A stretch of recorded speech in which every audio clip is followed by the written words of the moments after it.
অসমৰ সন্মানীয় মন্ত্ৰী জয়ন্ত মল্ল বৰুৱা ডাঙৰীয়াৰ ওপৰত দ্বিতীয়খন সংবাদমেল আয়োজন কৰিছোঁ।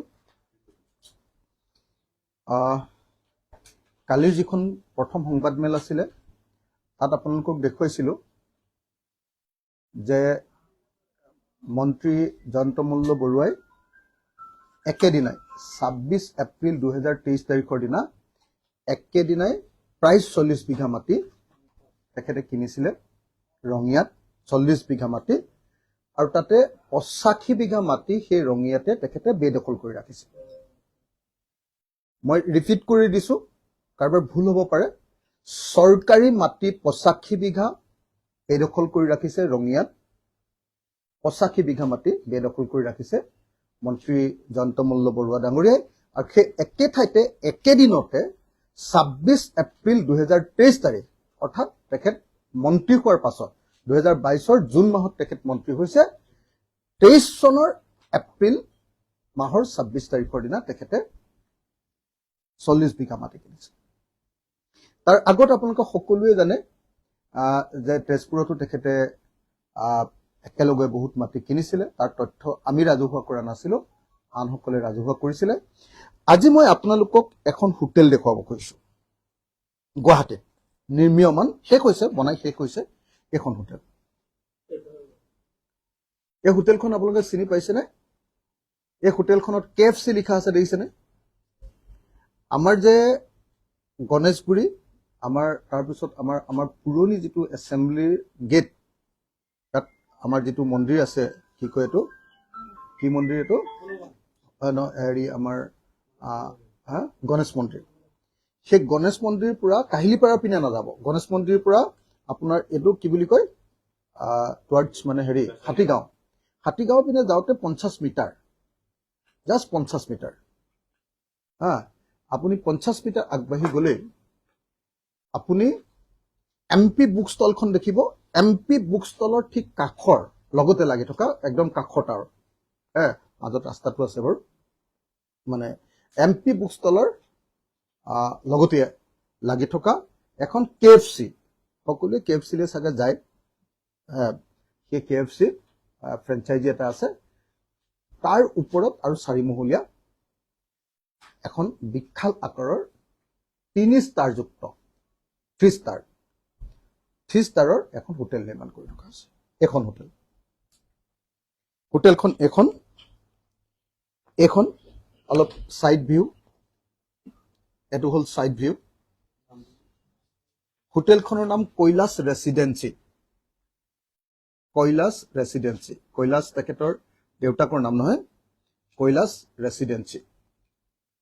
হোটেলখনৰ নাম কৈলাশ ৰেচিডেঞ্চি 3 ষ্টাৰৰ। কৈলাশ ৰেচিডেঞ্চিখন মই বেলেগ বেলেগ এংগুলৰ পৰা আপোনালোকক দেখুৱাই দিছোঁ, বেলেগ বেলেগ এংগুলৰ পৰা।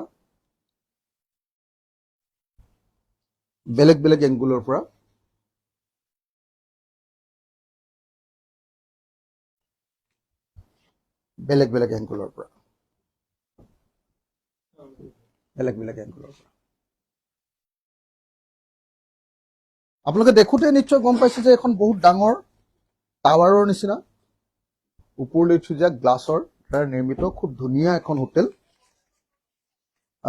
খুব ধুনীয়া হোটেল। সেই হোটেলখন কোনদিনা তাৰ মাটি পট্টাৰ কপিটো দি দিছোঁ আপোনালোকক, ইতিমধ্যে হাতে হাতে পট্টাৰ কপিটো দি দিছোঁ। সেই হোটেলখনৰ মাটি কিনাৰ তাৰিখটো কোনদিনা জানে? সেই তাৰিখটো 26 এপ্ৰিল 2023। অৰ্থাৎ মন্ত্ৰী জয়ন্ত মল্ল বৰুৱাই 26 এপ্ৰিল 2023 দিনা, 26 এপ্ৰিল 2023 দিনা মন্ত্ৰী জয়ন্ত মল্ল বৰুৱাই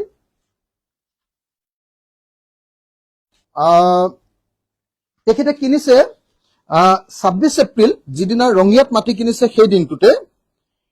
সেই দিনটোত মাটি কিনিছে তেখেতে ৰামেশ্বৰ তালুকদাৰ,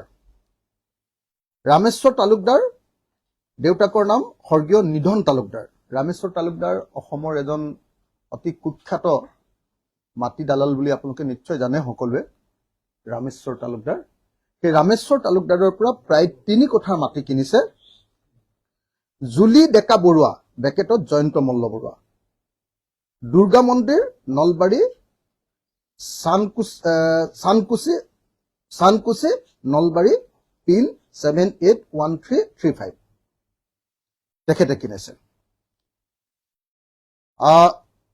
মাটিৰ শ্ৰেণী অকৃষি বস্তি মাটি সেইটো আৰু একেবাৰে একদম প্ৰ চেলিকাৰ তো নামজাৰি কৰিছে আপোনাৰ শ্ৰী নলিন চন্দ্ৰ বুঢ়াগোহাঁই আৰু শ্ৰীমতী পুণ্য গোহাঁইৰ সহলত শ্ৰী ৰামেশ্বৰ তালুকদাৰৰ নামত নামজাৰি কৰা হ'ল নাটমণ্ডল পূৰ্ণ মহন্ত চক্ৰ বিষয়া হুকুম চক্ৰ বিষয়াৰ 26/4/2023 নামজাৰি নম্বৰ MET DIS/2022/23 89839/OMUT হুকুম মৰ্মে 1083 ডাগৰ 1083 নম্বৰ ডাগৰ 0 বিঘা 2 কঠা 18 জোঠা 79 লেচা 18.79 লেচা মাটি খ দ সূত্ৰে শ্ৰী ৰামেশ্বৰ তালুকদাৰৰ স্থলত জুলি ডেকা বৰুৱাৰ নামত নামজাৰি কৰা হ'ল লাটমণ্ডল আনোৱাৰ হুছেইন চক্ৰ বিষয়া শান্তনু গগৈ প্ৰতিবেদন মৰ্মে জমাবন্দীৰ তথ্যৰ ভিত্তিত উপৰোক্ত মন্তব্য সংশোধন কৰা হ'ল চক্ৰ বিষয়া শান্তনু গগৈ 26 এপ্ৰিল 2023 তাৰিখৰ দিনা এখন তেখেতে জমাবন্দীত তেখেতৰ নামটো সোমাইছে এতিয়া মই আপোনালোকক সুধিব খুজিছো যে এজন মানুহৰ কিমান টকা থাকিলে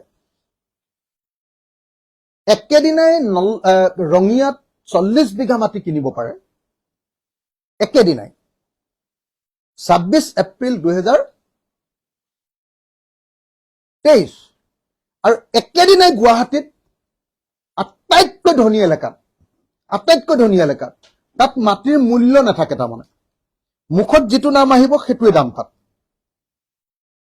যিডোখৰ আমাৰ গণেশগুৰিৰ সেই পাৰ্টটো আটাইতকৈ মানে চহকী পাৰ্টটো আৰু সেই পাৰ্টটোত মানে মাটিৰ কোনো মূল্য নাথাকে আপোনাৰ মুখত যিটো আহিব মালিকৰ সেইটোৱে তাত মাটিৰ মূল্য এইটো কথাত যদি কোনোবাই কয় যে নহয় 10 কোটি টকা তেতিয়াহ'লে 10 কোটি টকাই তাতে এইটো কোনেও নাজানে কিমান টকা গতিকে তেনেকুৱা 3 কঠা মাটি একেদিনাৰ ভিতৰতে মন্ত্ৰী জয়ন্ত মল্ল বৰুৱাই ক্ৰয় কৰিছে মই আপোনালোকক মাটিৰ পট্টাখন দি দিলো আপোনালোকক হোটেলৰ তথ্যখন দি দিলো আৰু হোটেলখন সবে চিনি পাব এতিয়া কাৰণ সেইডোখৰ যিখন KFC সেই KFC খনত গৈ আপোনালোকে একাপ কফি মই কালি কোল্ড কফি এটাও খাই আহিছো তাতে জুলি ডেকা বৰুৱাৰ নামতে হয় আৰু ইন্টাৰেষ্টিংলি মই আৰু বহুত বেছি কথা ক'ব নোৱাৰো কাৰণ প্ৰসেস চলি আছে ইন্টাৰেষ্টিংলি সাবসিডিৰ কাৰণে বোধহয় আকৌ যেনেকে গৰুৰ সাবসিডি 50 লাখ পাইছিলে এবাৰ হোটেলৰ সাবসিডিও চাগে কাৰণে প্ৰসেস বিলাক চলি আছে নামটো হোটেলৰ ঠিক হৈ গৈছে কৈলাশ ৰেসিডেন্সি হোটেল 3 ষ্টাৰ হোটেল এখন এনে দেখিবলটো বেয়া লগা নাই ভালে লাগিছে নহয় জানো আপুনি বিল্ডিংটো ধুনিয়া হয় না নহয় একদম ধুনিয়া বিল্ডিং এটা তেখেতে নিৰ্মাণ কৰি আছে এনেটো মুখ্যমন্ত্ৰী মহোদয় কৈছিল যে হোটেল বনালে সাবসিডি পায় আপুনি এটো অলৰেডি মানে এই নহয় অকল তেখেতেও আপুনি চাগে লক্ষ্য কৰিছিলে অসমৰ মুখ্যমন্ত্ৰীয়ে তো কৈছিলে হোটেল বনালে সাবসিডি পায় তেখেতেও এই প্ৰেছ মিট কৰি থাকোতে হোটেল বনালে যে সাবসিডি পায় আৰু মানুহে যে লৈ আছে আৰু লোৱাটো যে একেবাৰে অবৈধ নহয় সেই কথাটো ন্যায্যতা দিবৰ কাৰণে কেদিনমানৰ আগত কৈ আছিলে আৰু তেখেতৰ সেই কথাটো শুনিয়ে তেতিয়া আমি গম পাইছিলো যে এওঁ হোটেল বনাই আছে আৰু তেতিয়া যেতিয়া হোটেল ক'ত বনাই আছে বুলি খুদিলো কেবাখনো হোটেলৰ নাম আহিলে কিবিলাক লাহে লাহে বাৰু আপোনালোকক আমি আকৌ দিম কিন্তু এখন হোটেল ডাইৰেক্টলি নামত থকাৰ কাৰণে আমি আপোনালোকক পট্টাখন উলিয়াই আৰু হোটেলৰ বাকি ডকুমেন্ট আছে সেইবিলাক বস্তু মই এতিয়া দেখুৱাব খোজা নাই সেইবিলাক আপোনালোকক এতিয়া দেখুৱাব খোজা নাই কাৰণ সেইবিলাক মই খুব নিয়ম নীতি অনুসৰি উলিওৱা নাই, মই মোৰ নিজৰ নিয়মত উলিয়াই লৈছোঁ। গতিকে সেইখিনি এতিয়াই নেদেখোঁ। যদি কাৰোবাক কোনোবাই স্পেচিয়েল এক্সক্লুচিভ কৰিব খুজিলে দিব পাৰোঁ, সেইটো বেলেগ কথা। কিন্তু সেইটো মই একদম ফৰ্মেলি ওলোৱা নাই কাৰণে মই আজিকালি বিধায়ক আৰু ইমানখন কৈ নাথাকোঁ আৰু এনেকৈ বুলি ভাবিহে মই আপোনালোকক সেইখিনি দিয়া নাই হা। এতিয়া মই আপোনালোকক বেলেগ বেছি কথা একো কোৱাৰ প্ৰয়োজন নাই বুলি ভাবোঁ যে এজন মানুহে মানে ৭৫ বিঘা ৩ কঠা ১৬ লেচা মাটি একদম নামত কিনিছে, পত্নীৰ নামত। আৰু মাটিবিলাকৰ হিচাপ মই দিম দেই, আৰু আছে আকৌ দেই, মাকৰ নামত বা পত্নীৰ নামত বা বেলেগ বেলেগ নামত সেই আছে আৰু হা। সেইবিলাক হিচাপ ভৱিষ্যতে হয়তো কেতিয়াবা কেতিয়াবা দি থকা যাব। আৰু আজিকালি লাজো লাগে এইচব কৰি থাকিবলৈ, কিমান লাগি থাকিম, একদম সেই ইউনিভাৰ্চিটিৰ দিনৰ পৰাই এইচব কৰি আছো ন, তো সেইকাৰণে লাগি থাকিবলৈ আমনি লাগে আজিকালি হা। সেইকাৰণেহে বাদ দে এইবিলাক কিমান লাগি থাকিম আৰু এই এনেকে মানে বেয়া ভাৱ এটা আহি যায় মানে হা। এতিয়া আপুনি JMB একুৱা প্ৰাইভেট লিমিটেডৰ নামত ২৬ এপ্ৰিল ২০২৩ তাৰিখে ৩৯ বিঘা ৩ কঠা ১৬ লেচা মাটি কিনিলে ৰঙিয়া। তাৰ পাছত আপোনাৰ ৩৬ বিঘা মাটি কিনিলে তেজপুৰত। দুইটা মিলিলে কিমান হ'ল? ৭৫ বিঘা ৩ কঠা ১৬ লেচা। ৮৫ বিঘা মাটি নন কেডেষ্ট্ৰিয়েল চৰকাৰী মাটি ৰঙিয়াত দখল কৰিলে।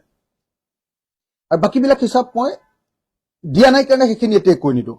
এতিয়ালৈকে আপোনালোকে ৭৫ বিঘা প্লাছ ৮৫ বিঘা পালে, তাৰমানে ১৫০ বিঘা আৰু ১৬০ বিঘা পালে আপোনালোকে।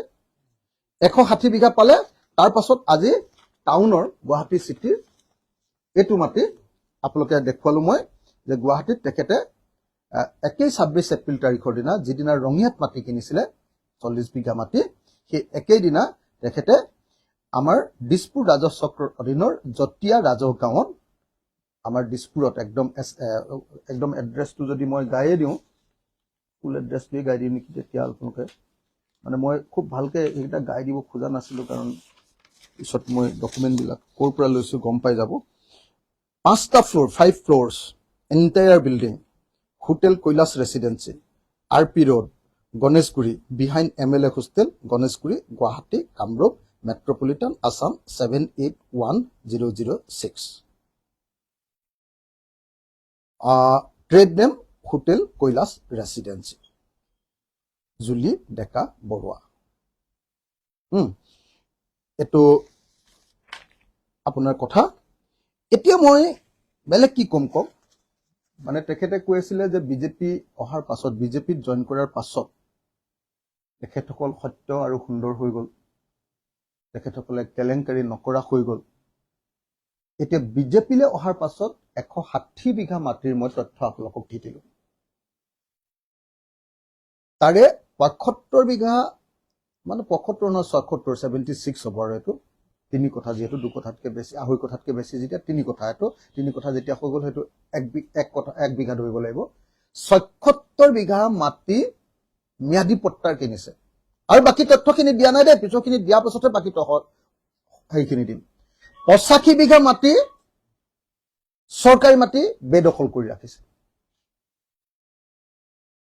১৬০, ১৬১ বিঘা মাটি, ১৬১ বিঘা মাটি কিনিবৰ কাৰণে মই MLA, মোৰ সমানে তেওঁ দৰমহা পায়, মন্ত্ৰী হিচাপে আৰু কেইটামান হেৰি পায়, হয়নে নহয়, এলাউন্স পায়, মোৰ সমানে দৰমহা পায় তেওঁ। তেতিয়াহ'লে ১৬০ বিঘা মাটি কিনিব পাৰিবনে?